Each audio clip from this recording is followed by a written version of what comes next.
Friday, December 26, 2025. Our devotional is entitled Worship Together. And the text is found in Isaiah 66, verses 22 and 23.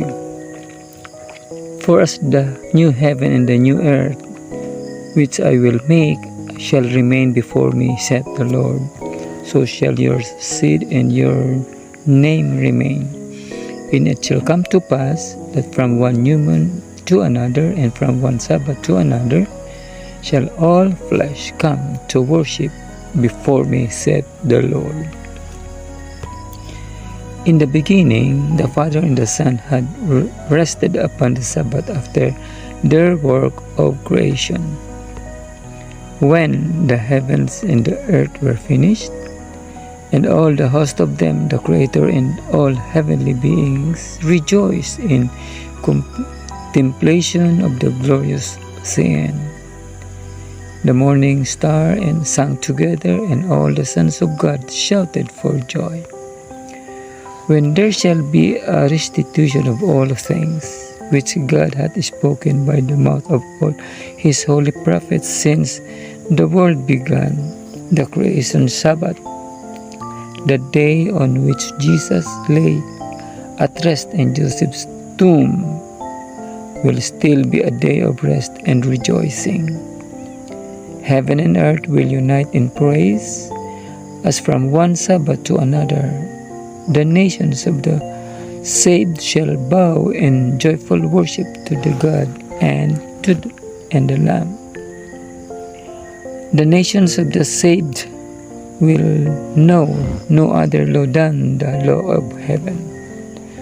All will be happy, united family, clothed with the garments of praise and thanksgiving. Over the scene, the morning stars will sing together, and the sons of God will shout for joy. And it shall come to pass that from one new moon to another, and from one Sabbath to another, shall all flesh come to worship before me, saith the Lord.